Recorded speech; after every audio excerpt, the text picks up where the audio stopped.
నేను అడిగిన దానికి నువ్వు ఆన్సర్ ఇవ్వగలిగితే ఈ వీడియో చూడు, లేదా వెళ్ళిపో.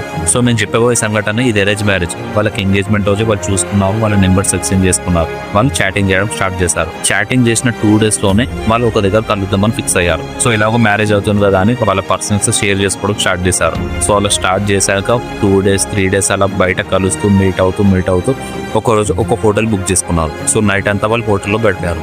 ఇలా దగ్గర ఒక 5-6 సార్లు వీళ్ళు కలిసారు.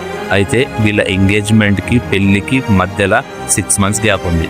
సో వాళ్ళు చాలా సార్లు ఇలా కలుస్తున్నారు. 1 month తర్వాత కలిసిన ప్రతిసారి ఆ అమ్మాయికి ఈ అబ్బాయి ఐపీఎల్ ఇచ్చేవాడు. నువ్వు ఇలా ఐపీఎల్ వేసుకుంటూ ఉంటే నీ హెల్త్కి ఏం ప్రాబ్లం లేదా అని అడిగాడు.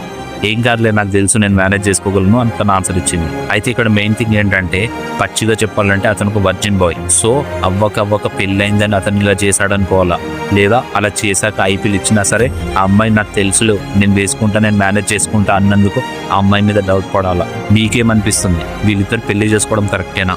ఎవరి నుండైనా ఏదైనా దాచుతున్నారా? ఒకవేళ వీళ్ళు పెళ్లి చేసుకున్నా సరే కలిసి ఉండగలరా?